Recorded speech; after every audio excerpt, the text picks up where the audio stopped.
नमस्कार दोस्तों, मैं बुद्धि प्रकाश पटवारी आपका स्वागत करता हूं अपने चैनल पर। दोस्तों, हमने GF&AR का एक चैप्टर ख़त्म कर दिया है और निश्चित तौर पर आपको समझ में आया होगा। आज से हम चैप्टर 2 का प्रारंभ करने जा रहे हैं। इसको भी आप लोगों को बार बार रिवाइज करना है और इसे पढ़ने के बाद आप लोग टेलीग्राम पर जाकर PDF को डाउनलोड कर लो। उसकी सहायता से आप लोग इसे बार बार रिवाइज करना है। बार बार रिवाइज करने से ये आपको बिल्कुल कंठस्थ हो जाएगा। यदि आपने एक चैप्टर को 5 बार रिवाइज कर लिया तो ये मान के चलिए आपके लिए बहुत ही आसान हो जाएगा। अगर आप लोग रिवीजन नहीं करते हैं तो ये आप देख रहे होंगे बहुत ही टफ है। यहाँ से एक बार पढ़ने के बाद में आपको रिवीजन अवश्य करना है। तो चलिए अपन कल से आगे नेक्स्ट क्लास की ओर चलते हैं। अपन चलते हैं आज चैप्टर 2, इसका जो अध्याय 2 है इसको देखते हैं।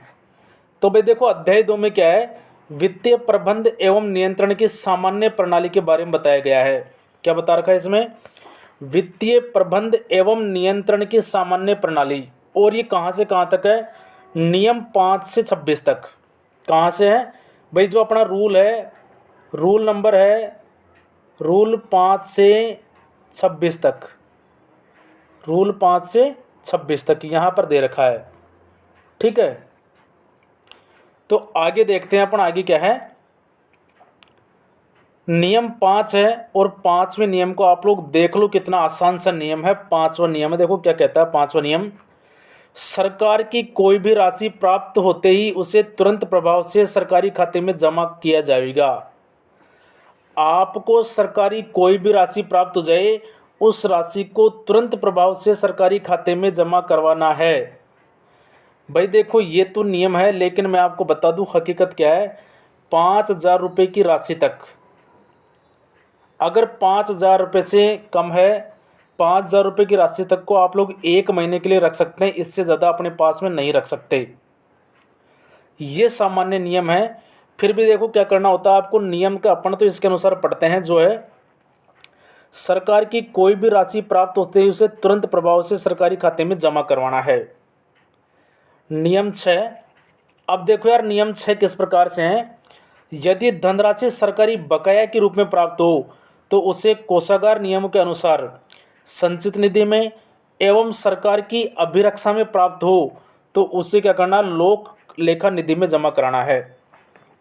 अगर यार देखो आपको बकाया प्राप्त हो, अगर आपको नियम 6 कहता है यदि आपको बकाया राशि प्राप्त हो, बकाया प्राप्त हो तो क्या करना? आपको संचित में जमा कराना है। किस में जमा कराना है? संचित में। ठीक है भाई, बकाया प्राप्त हो तो किस में जमा कराना है? संचित निधि में। और यदि सरकार की अभिरक्षा के रूप में प्राप्त हो, किस में हो? सरकार की अभिरक्षा के रूप में प्राप्त हो तो आपको उसे क्या करना है? लोक लेखा निधि। किस में जमा कराना है? आपको लोक लेखा निधि में जमा कराना है। ठीक है, नियम 5 कहता है कि जैसे आपको सरकारी राशि प्राप्त हो, आपको तुरंत रूप से सरकारी खाते में जमा कराना है। छठा नियम क्या कहता है कि भाई देखो, आपको बकाया प्राप्त हो तो संचित निधि में जमा कराना है, और सरकार की अभिरक्षा के रूप में प्राप्त हो तो लोक लेखा निधि में जमा करवाना है। ठीक है, अगला देखो नियम 7 क्या कहता है। 7 भी इससे ही संबंधित है। देखिए आप लोग, जिन राशियों को सरकारी खातों में नियम 5 व 6 के तहत जमा करवाया जा रहा है, संबंधित अधिकारी उन राशियों का निर्धारण, संग्रहण एवं लेखांकन करके अपने उच्चतर अधिकारी को जमा करवाएगा। भाई नियम 7 है वो क्या है? इससे संबंधित है 5 और 6 से।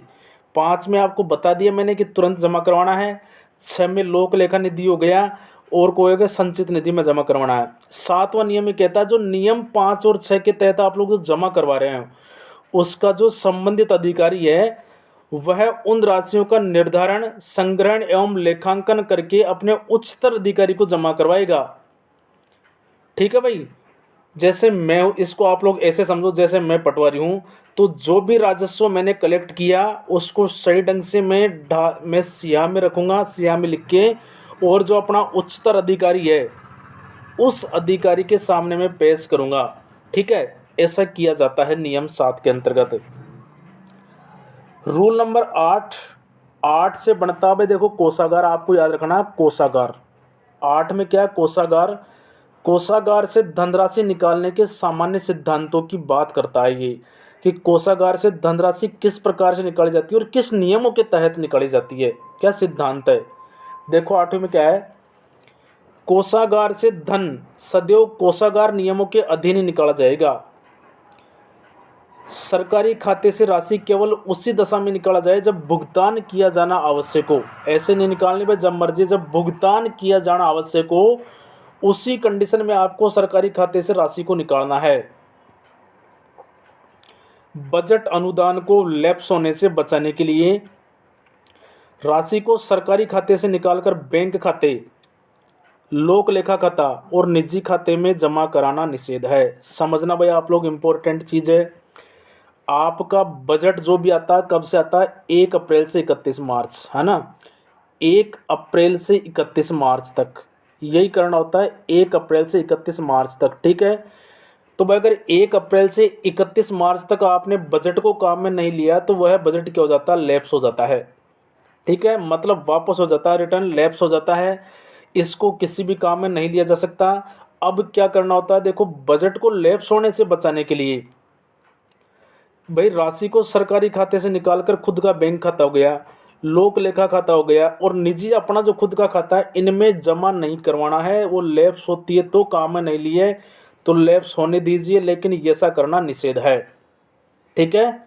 देख लो भाई 7वें में हमने क्या पढ़ा कि भाई जो अपन राशि 5 व 6 के नियम के तहत जमा करवा रहे हैं, संबंधित अधिकारी उन राशियों को निर्धारण करके अपने उच्चतर अधिकारी के पास जमा करवाता है। 8वें में क्या है, कोषागार से धनराशि निकालने की सिद्धांत है, ठीक है। चलो आ जाओ 9वां देखते हैं, 9वें में क्या है। अगला देखिए 9वें में क्या है, लोक निधि से व्यय करने की शर्तें।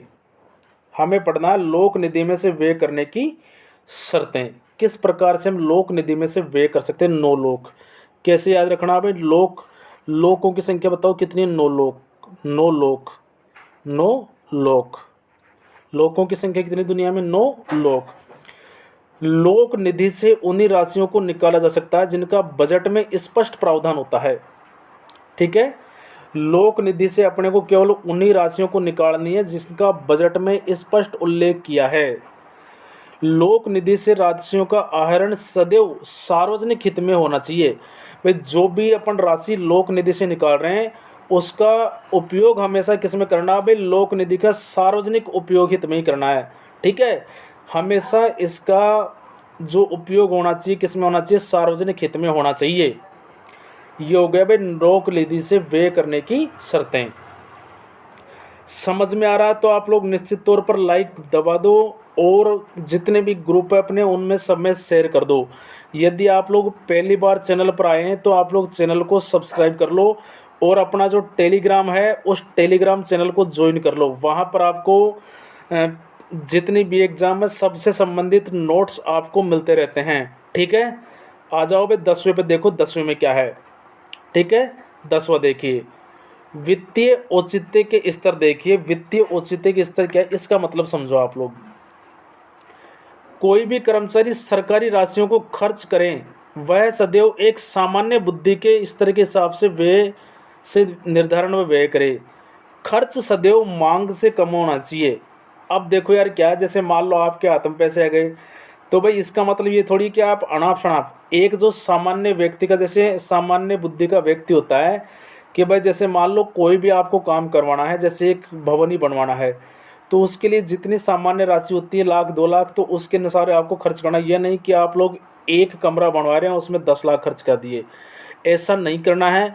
और दूसरी इम्पोर्टेंट बात है कि भाई जितनी आप लोग मांग करो ना, जितनी आप लोग मांग करते हैं, जैसे आप लोगों ने कितनी मांग की, किसी भी उसके लिए बजट मांगा आपने 10 लाख का, कितने का मांगा आपने, 10 लाख का बजट मांगा, तो जो भी खर्च होगा भाई 10 लाख से कम होगा, चाहे आप लोग इसको कितना कर दो, 9.5 लाख कर दो, लेकिन खर्च हमेशा मांग से कम होना चाहिए। ये से क्या कहते हैं, वित्तीय औचित्य के स्तर कहा जाता है, ठीक है भाई। चलो आ जाओ अगले पे आ जाओ, नियम 11 पर आ जाओ। व्यय का नियंत्रण, व्यय जो भी खर्चा है उसका नियंत्रण कौन कर सकता है। भाई किसी भी विभाग में सदैव नियंत्रण उस विभाग के विभागाध्यक्ष द्वारा निर्धारित होता है। ठीक है भाई, व्यय पर नियंत्रण कौन करेगा? उस विभाग का विभागाध्यक्ष। ठीक है, अब देखो यार, ये बहुत इंपॉर्टेंट लाइन है ये। जीए 19 में बकाया व्ययों का विवरण दर्शाया जाता है। जो बकाया व्यय है, बकाया, इन बकाया व्ययों का विवरण बताओ किस में होता है? जीए 19 में होता है। किस में होता है? जीए 19 में होता है। इंपॉर्टेंट याद रखना, ये क्या नियमों के रूल है, नियमों का फॉर्म है। देखो ये जीए 19 है, इससे आप लोग याद रखना, इसमें क्या? बकाया व्ययों का विवरण। देखो 9 में क्या था भाई? 9 लोक। 10 में क्या करना? वित्तीय औचित्य के स्तर। और 11 में क्या होगा? व्यय का नियंत्रण। व्यय का नियंत्रण किस प्रकार से करना है। चलो अब जल्दी से अपन जो भी आपने पढ़ा है उसको जल्दी जल्दी आप लोग रिवाइज कर लेते हैं हम लोग। आपको भी साथ के साथ रिवाइज करते जाना है और बोलते जाना, खुद के मन से बोलना है। एक बार क्या करो आप लोग भाई, ढंग से इसको रिवाइज कर लो, और मैं जब रिवाइज करूँगा तो साथ साथ में आपको बोलना है। ठीक है, देखो क्या है 5वां नियम। ठीक है, रूल नंबर 5 अपन ने पढ़ा। 5वां नियम, जो भी राशि आए तुरंत आपको करना क्या? उसे सरकारी खाते में जमा करवा दो। छठा नियम क्या कहता है भाई? छठा नियम कहता है कि सरकारी, यदि राशि सरकारी बकाया के रूप में प्राप्त हो तो उसे संचित निधि में। ठीक है, और सरकार की अभिरक्षा में प्राप्त हो तो उसे लोक लेखा निधि में जमा करवाना है। किसमें? लोक लेखा निधि में। ठीक है, 7वां नियम क्या है कि भाई जिन राशि को आप लोग, जो राशि है, जिस राशि को आप लोग नियम 5-6 के तहत जमा करवा रहे हैं, ठीक है, तो भाई संबंधित जो अधिकारी होता है उन राशियों का निर्धारण, संग्रहण और लेखांकन करके उच्चतर अधिकारी को जमा कराएगा। 8 में क्या है भाई? कोषागार से धनराशि निकालने के सिद्धांत है। आपको पता है पहला सिद्धांत, कोषागार से धन सदैव कोषागार नियमों के अधीन निकलता है। सरकारी खाते में से धन केवल उसी दिशा में निकालना है जब भुगतान किया जाए, और बजट अनुदान को लैप्स होने से बचाने के लिए खुद के खाते में नहीं डालना है। समझ गए आप लोग? किसी खाते में ट्रांसफ़र नहीं करना है। नो लोक में आपको पता है लोक निधि कब खर्च करनी है भाई? आप लोग जब बजट में स्पष्ट दे दिया उसके बारे में, तब जाके लोक निधि से राशियों का आहरण सदैव सार्वजनिक हित में करना है। ठीक है भाई। और 10वें में क्या है? वित्तीय औचित्य के स्तर। क्या है? वित्तीय, कि एक व्यक्ति को कितना खर्च करना है भाई? जितना एक सामान्य बुद्धि का व्यक्ति खर्च करे उतना करना है। और क्या? खर्च हमेशा मांग से कम होना चाहिए। खर्च हमेशा मांग से कम होना चाहिए। खर्च इज लेस देन क्या होना चाहिए? मांग होना चाहिए। समझ गए? और 11वें में क्या है भाई? 11वें में व्ययों पर नियंत्रण। व्ययों पर नियंत्रण कौन करता है? विभागाध्यक्ष करता है। कौन करता है? विभागाध्यक्ष करता है। कौन करता है? विभागाध्यक्ष करता है। और जो भी बकाया है, ये याद कर लेना जी, आप लोग, जो भी बकाया है, बकायाओं का विवरण किस में दिखाया जाता है? GA 19 में। चलो ठीक है भाई, आज की क्लास में बस इतना ही।